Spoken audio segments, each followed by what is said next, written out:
ফিলিস্তিন রাষ্ট্রকে স্বীকৃতি দিতে আন্তর্জাতিক সম্প্রদায়ের প্রতি আহ্বান জানিয়েছে তুরস্ক। একই সঙ্গে ফিলিস্তিনের সদস্যপদ ইস্যুতে জাতিসংঘের প্রস্তাবে মার্কিন ভেটোর বিরোধিতা করতেও সবার প্রতি আহ্বান জানিয়েছে দেশটি।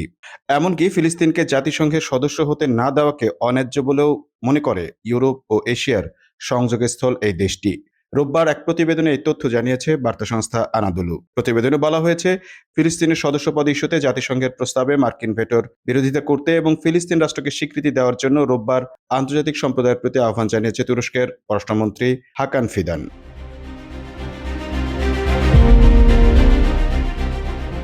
এদিন ইস্তাম্বুলে মৌরিতানিয়ায় পররাষ্ট্রমন্ত্রী মোহাম্মদ সালেম উলুদ মারজুকের সাথে এক যৌথ সংবাদ সম্মেলনে ফিদান বলেন, এটা অন্যায্য যে ফিলিস্তিনকে জাতিসংঘের সদস্য হতে দেওয়া হচ্ছে না।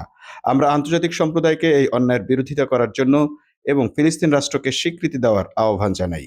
মারজুকের সাথে বৈঠকের সময় ফিদান বলেন, তারা গাজায় চলমান গণহত্যা নিয়ে আলোচনা করেছেন। তিনি আরো বলেন, তুরস্কের মতোই মৌরিতানিয়াও ফিলিস্তিনি ইস্যু, বিশেষ করে গাজার পরিস্থিতি সম্পর্কে সংবেদনশীল নীতি গ্রহণ করেছে এবং সম্ভাব্য সব ধরনের সহায়তা প্রদান করছে।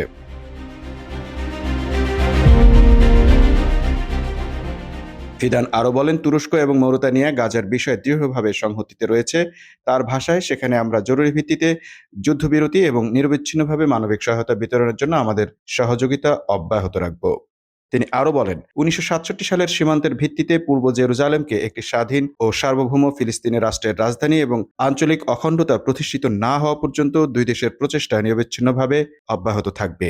প্রসঙ্গত, ইসরায়েল 1967 সালে পূর্ব জেরুজালেম দখল করে নেয় এবং 1980 সালে সমগ্র শহরটিকে ইসরায়েলের একক ও চিরন্তন রাজধানী হিসেবে ঘোষণা করে। তবে ফিলিস্তিনিরা ঐতিহাসিক এই শহরের পূর্ব অংশকে নিজেদের ভবিষ্যৎ রাষ্ট্রের রাজধানী হিসেবে দেখে থাকে।